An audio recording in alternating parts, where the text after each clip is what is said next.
আসসালামু আলাইকুম। আমি জান্নাত রুম্পা। আমার এই ছোট্ট চ্যানেল থেকে নতুন আরও একটি লাইফস্টাইল ব্লগে সবাইকে ওয়েলকাম করছি। আমি আশা করছি যে যেখান থেকে আজকের ভিডিওটি দেখছেন আল্লাহর রহমতে ভালো আছেন, সুস্থ আছেন। আমরাও আলহামদুলিল্লাহ ভালো আছি। বর্তমান বাংলাদেশ পরিস্থিতির কথা আমাদের কারোরই অজানা নয়। আমার এই ক্ষুদ্র জ্ঞানে, ক্ষুদ্র মস্তিষ্কে এসব নিয়ে কোনো কথাই আমি বলবো না। শুধুমাত্র মহান আল্লাহ তাআলার কাছে একটাই চাওয়া, আল্লাহ তাআলা আমাদের সকলকে সহি বুঝ দান করুক, ভালো মন্দ বোঝার ক্ষমতা দান করুক, অত্যাচারীদের হাত থেকে আমাদের সকলকে হেফাজত করুক। আমার আজকের এই ভিডিওটা বেশ অনেক দিন আগের, গত 14ই জুলাইয়ের ছিল এই ভিডিওটা রেকর্ড করা। তো পাবলিশ করতে করতে অনেক দেরি হয়ে গিয়েছে। এর মাঝে আমার ফোনটা একটু সমস্যা দেখা দিয়েছে, সার্ভিসিংয়ে পাঠিয়েছি। তারপর তো দেশের অবস্থা খুবই ভয়াবহ ছিল, নেট কানেকশন ছিল না, আর থাকলেও আমার মনে হয় তখন ভিডিও শেয়ার করার মতন মন মানসিকতা বা আমাদের কারো ভিডিও দেখার মতো মন মানসিকতা বাংলাদেশের মানুষের ছিল না। তো আজ আমার বাসায় মাসিক যেই মাছ বাজারটা করা হয় সেটাই করা হয়েছে। তো এই তো এখানে আমি একে একে সবগুলো মাছ বের করে নিয়েছি। বেশ অনেক পদের মাছই এনেছেন। তো একে একে সবগুলো মাছ বের করে নিয়েছি এবং ধুয়ে ক্লিন করে নিয়েছি। এখানে চিংড়ি, পাবদা এবং ট্যাংরা মাছটা আমি কেটে রাখতে পারিনি, কারণ এত মাছ একা হাতে সামলানো চারটেখানে কথা নয়, সেটা নিশ্চয়ই আমার সকল আপুরাই জানেন। যার জন্য আমি কিন্তু ভালো করে ধুয়ে বক্স করে করে রেখে দিচ্ছি। আমাদের যেহেতু মাছ বাজারটা পুরো মাসের জন্যই করা হয়, তো দেখা যায় অনেকটা সময় ফ্রিজে থাকার জন্য মাছের টেস্ট নষ্ট হয়ে যায়। তো যার জন্য আমি চেষ্টা করি সব সময় মাছগুলো বক্সে রাখার, পলি ব্যাগে রাখার চাইতে বক্সে রাখলে আমার মনে হয় ভালো থাকে মাছগুলো। যদিও ফ্রোজেন খাবার খাওয়া খুব একটা ভালো না শরীরের জন্য, এবং খেতেও কিন্তু খুব একটা টেস্ট লাগে না। তবে আদনানের বাবা যে প্রফেশনে আছেন, উনি নিত্যদিন যে আমাকে বাজার করে দিবেন এটা আসলে কোনোভাবেই সম্ভব নয়। তো যার জন্য আমাদের এই মাছ বাজারটা একসাথেই করা হয়। এতে করে দেখা যায় অনায়াসে 1 থেকে 1.5 মাস চলে যায়। এর মাঝে দেখা যায় যে ছোট মাছ, মুরগি, মাংস এগুলো যখন খেতে মন চায় তখন কিন্তু নিয়ে আসেন। আপনাদের সাথে গল্প করতে করতে এই তো সবগুলো মাছ কিন্তু বক্স করে করে রেখে দিচ্ছি। এক পর্যায়ে গিয়ে আমি কিন্তু আর বক্সই খুঁজে পাচ্ছি না, বিশেষ করে ছোট বক্সগুলো। তো সেজন্য কিছু মাছ একটু বেশি করে বক্সে রেখে দিয়েছি। তো এই তো, আর এখানে হচ্ছে আমি রুই মাছটা ছোট ছোট পলি ব্যাগে করে এই বক্সে করে রেখে দিব, যেহেতু বক্স খুঁজে পাচ্ছি না বললাম। আজকে রুই মাছ এবং পাঙ্গাস মাছের ভিতর দেখলাম ডিম হলো। তো ডিমগুলো আমি হচ্ছে 2টা বক্স করে 2টা মাছের ডিম আলাদা করে রেখে দিয়ে, আর এই তো আমার কিন্তু সবগুলো মাছ বক্স করা হয়ে গিয়েছে।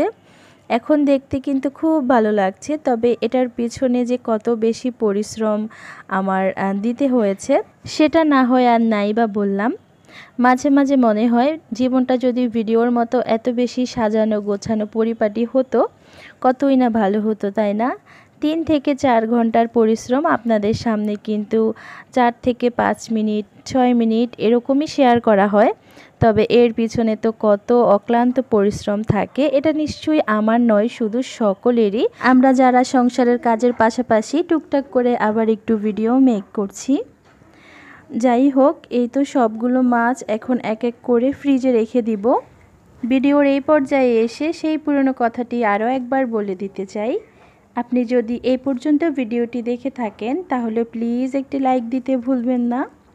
এই ধরনের লাইফস্টাইল ব্লগ আপনি যদি আরও দেখতে চান, চাইলে আমার এই ছোট্ট চ্যানেলটি সাবস্ক্রাইব করতে পারেন। আর আপনি যদি কাজটি অলরেডি করে থেকে থাকেন, আপনাকে অসংখ্য ধন্যবাদ। কোরবানির পর আর ডিপ ফ্রিজটা পরিষ্কার করা হয়নি, সেজন্য বড্ড এলোমেলো লাগছে। সবগুলো মাছ 2টা ফ্রিজে রেখে এখন আমি আজকের জন্য রান্না করতে চলে এসেছি। আজকে একটু রুই মাছ ভাজি করব, ট্যাংরা মাছ ভুনা করব এবং রুই মাছের ডিমটাও ভেজে নিব। তো একে একে এখন কিন্তু সব কিছুর প্রস্তুতি শুরু করে দিয়েছি। বাসায় যেদিন আমার বাজার আসে সেদিন আমার একদম রান্নাবান্না করতে ইচ্ছে করে না, সবগুলো বাজার একা হাতে গুছিয়ে শরীরটা কিন্তু অনেক বেশি টায়ার্ড হয়ে পড়ে। তবে আমি যেহেতু এখানে একাই থাকি এবং আমার আশেপাশেও তেমন কোনো আত্মীয় স্বজন নেই, যার জন্য এই সুযোগ কিন্তু আমি কখনোই পাই না। ভরাক্রান্ত মন নিয়ে এখন কিন্তু নিজের রান্না নিজেই করতে চলে এসেছি। এই তো আগে হচ্ছে মাছের ডিমটা বসিয়ে দিয়েছি সব রকম মশলা দিয়ে, পাশের চুলায় ট্যাংরা মাছের জন্য মশলাটা ভালোভাবে কষিয়ে নিয়েছি। আর এখন একে একে সবগুলো মাছ দিয়ে দিব। ট্যাংরা মাছগুলোর ভিতরে এত ভরপুর ডিম ছিল, আর মাছের ডিম পার্সোনালি আমার অনেক বেশি পছন্দ। আজ যতগুলো মাছ এনেছেন সবগুলো মাছের ভিতরে ডিম হয়েছে, তো এটা দেখে তো আমি অনেক বেশি খুশি হয়েছি। এই তো 2 চুলায় 2টা রান্না বসিয়ে দিয়েছি, আর অফ ক্যামেরায় মাছটাও ভেজে নিয়েছি। গোসল সেরে নামাজ পড়ে এখন টেবিলে খাবারটা দিয়ে দিয়েছি। আমরা দুপুরের খাবারটা খেয়ে নিব।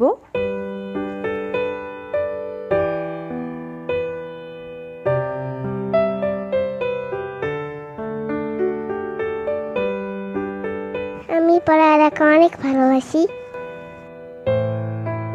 সবাই আমাকে দোয়া করবেন। লেখা দিয়ে আমি কত ভালোবাসি।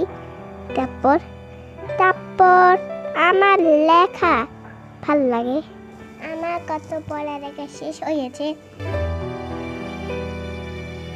তো আম্মু নাস্তা করতেছে আমাকে।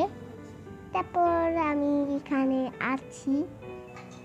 আদনানের অনেক দিনের ইচ্ছে আজ পূরণ হলো। আই হোপ আপনারা এটা খুব ইজিলি গ্রহণ করবেন এবং ওর জন্য দোয়া করবেন। ওর পড়াশোনা শেষ করে আমি সন্ধ্যায় একটু চা খাচ্ছি, আর আজ চা খেতে খেতেই আপনাদের কাছ থেকে বিদায় নিচ্ছি। সবাই ভালো থাকবেন, সুস্থ থাকবেন। আল্লাহ হাফেজ। আসসালামু আলাইকুম।